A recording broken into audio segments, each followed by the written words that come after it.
Okay, I'm not sure how long this video is going to be. I'm not even sure how to start this. I didn't know whether to script it or to just say it from the heart, shoot from the hip. But I've settled for a combination of both so that I wouldn't forget things I wanted to say. I know there's over 1,000 people subscribed who are patiently waiting for a new video and haven't given up on us. I sincerely thank you for that. We only have about 3 videos on the channel and haven't posted in over a year, but there's a reason for this, which I will elaborate on soon enough. So to cut to the chase and to not drag you through this video without telling you the reason for it, I'm here to inform you all that my sister Jill, the voice of this channel, passed away on May 4th, 2022, at the age of 41. I'll get into the specifics of what happened a bit later in the video, but for now, I'd like to tell you the story how this channel came to be. This channel started as a project for me and Sister Jill. I've always called her Sister Jill, it's just something that stuck over the years. The original plan was for us both to do our own research in separate videos, which would be collected on the same channel, The Dark End of the Street. We planned to stick mostly to horrific themes that we loved, like true crime and some paranormal stuff.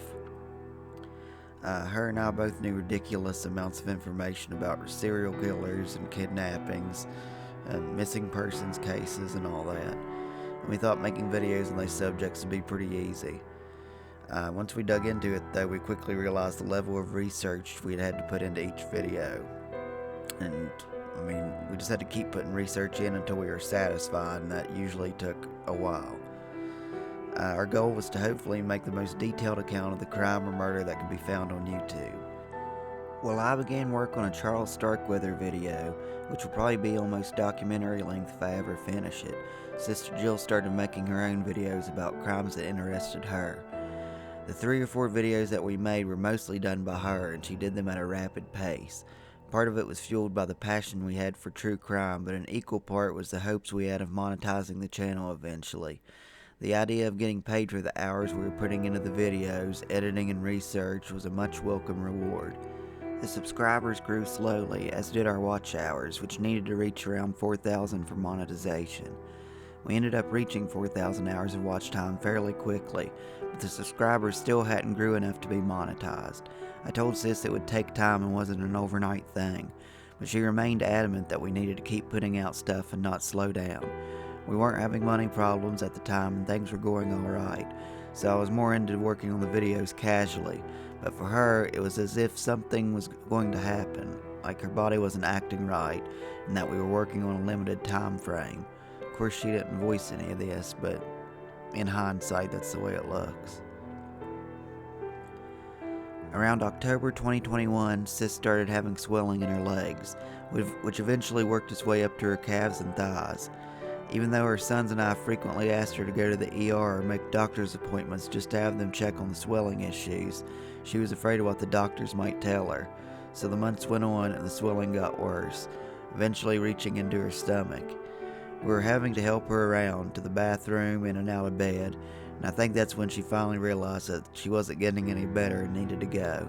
So we called for an ambulance to come get her to help her out, out of the house and into the ambulance, because she was even having trouble getting down the steps and stuff out front. She was taken to our local hospital, but they quickly sent her on to one of the biggest hospitals in the state, which is in Morgantown. That was February of this year, 2022. Over the next 3 months, her health kept deteriorating, and things just went more and more downhill. She'd had low oxygen levels for a few years now, but once they had started giving her oxygen 24/7, I think her body got used to it and became dependent on it. So she had an oxygen tank that she had here at the house, and she'd use it once in a while, not all the time, sometimes at night. But her oxygen was always real low when we'd test it. So I think when they plugged her up to the oxygen machine constantly, that her body got dependent on it pretty quick. They intubated her after a week or 2, meaning they put a tube down her throat to help with her breathing, and this lasted for over 20 days. After leaving her intubated for as long as they could, they decided to give her a tracheostomy. She lost her voice at this point, and she couldn't talk, eat, or drink, but we were able to communicate with her through text and by calling her nurses for updates. She stayed in this suspended hell for a month or more. At the end, we quit getting texts from her, so we drove up to Morgantown to see her in person. She'd wake up and mouth words to us so we could talk somewhat, but she'd quickly drift off to sleep, and you'd have to wake her up again. I'm sure the drugs they were giving her added to that. The doctors and nurses said her oxygen was on 100%, meaning she was breathing the maximum amount of oxygen that the machine could put out, but she was still breathing really heavy. We were able to say our goodbyes, and I tried to make sure Sis knew what was going on and understood the situation. She acted like she did, but I'm always going to worry, because I know she was drugged pretty heavily for pain and to breathe easier. I'm so glad I was able to see her that last time and tell her some of the things I've always wanted to tell her, and have some kind of closure. But at the same time, the whole situation fucked me up, because she's still Sister Jill. Like, she still had her personality and was completely of sound mind, but it was her body that was breaking down. Any other time in life that I've been around someone who's dying, they've either had dementia or was knocked out or couldn't stay conscious, or situations like that. This is the first time I've seen someone that young dying, who are still able to be themselves just the way they've always been, just the way you've always remembered them. It really force feeds you to digest just what you're losing. I guess I should have known this was coming when things are going so downhill, and I think other people could see it, but I don't know if I'm just blind or overly hopeful. I just didn't want to believe what was happening. She was my only sibling, and was supposed to be the family I have left after Mom and Dad dies. I don't know, the whole thing still feels fucked up and surreal, like a bad dream that won't end or that you can't wake up from. I tried to chart the timeline to the best of my abilities, but I'm probably getting some lengths of time wrong. The whole thing was really hard to get through mentally, and I'm not sure if I was here 100% of the time because it was just too much to figure out or try to understand. I kept thinking, or at least hoping, that she'd come out of it, or maybe I was just waiting for a miracle that never came. Sister Jill was one of the absolute most amazing human beings I've ever encountered, and while I know part of this is because she's my sis, anyone that knew her could understand and would agree. She was the best friend anyone could ever ask for, and she'd have your back to the bitter end. We had the exact same sense of humor, and that's one of the things I miss most, and she'd always let me stay with her and treated me like her first kid before her sons came along. It's so unfair to them because her youngest son is only 11. Her oldest boy is 19 now. This shit is way too early, and they're way too young to have to deal with this and pick up the pieces. Their biological dad stays out of the picture for most of the part, and as a bit of a joke, so I've continued to stay down here at Sis's house and keep an eye on her boys. My mom helps a lot through the week.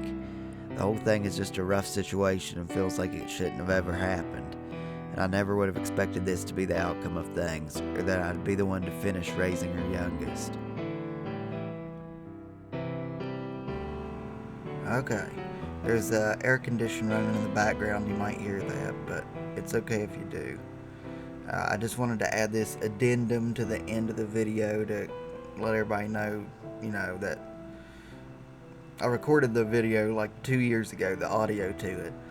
So it's a bit out of date, but anyways, the current date is August 17th, 2024. And in case you didn't see the text at the beginning, the audio for this video was recorded almost 2 years ago. Now my sister's youngest son is 13, and her oldest is 21. Mom is helping me raise the youngest, and I honestly don't know if I could do it without her. I seriously can't thank her enough. It's been the past couple of years. It started with my grandma dying in 2021, then Sister Jill dying 7 months later in 2022. Then my dog Zeke, who was about 15 at the time, ended up dying too when he got really sick, and I didn't have enough money to pay for his stay at the vet, where they was going to give him an IV and keep him for a few days. I had to have him put to sleep because he hadn't ate for 4 or 5 days and wouldn't stop throwing up. It was terrible. And to cap it all off, my other grandma on my mom's side of the family passed away about 3 months ago. So now, after taking some time, I'm ready to do this YouTube thing. I'm not sure if it'll stay the same as what my sister and I originally planned, being true crime and such, but I'm sure I'll get fascinated by certain cases and want to cover them on my channel from time to time. I have a feeling I'll be leaning into stuff that I love and that I absorb daily, so I'd like to make a bunch of videos about comic and manga series that have impacted me a lot. Same thing with anime, like super dope anime that I like. Certain movies or book reviews. It could be all over the place. And it'll probably be in the same format as the videos I did with Sis. You know, this kind of like deep dive, long, you know, drug out kind of long videos where it's pretty detailed and meticulous. I might even end up changing the name of the channel and basically rebranding. There's a lot of memories tied to the true crime content and relating to things me and Sister Jill hope to do with this channel, so please forgive me if I change up my content, because it's a big possibility. Death comes for us all eventually. I know this. But I wish you'd give what's left of my family a break for a while. I still remember all the plans I had with Sister Jill concerning what we were going to do with this channel, discussing the possibility of making a podcast, and the countless video ideas we went over together. But here I am, alone, left to carry on, and I will as long as everyone is up for the ride and willing to stick with me. I hope you understand why I might change things up and do content that makes me happy, because it's just me now and my interests extend much farther than true crime. But I'll always love horror and any kind of horror content, which I'll probably come back to a lot. But yeah, I think that's everything. That's it. I think everyone is fully updated now. Sorry to make such a downer video. I don't mean to sound depressing if that's how it comes off. I just wanted to make sure everyone knows what happened and where I've been. And with that, I can say that this is the end of this current chapter in the channel's history, because Sister Jill has finally reached the dark end of the street.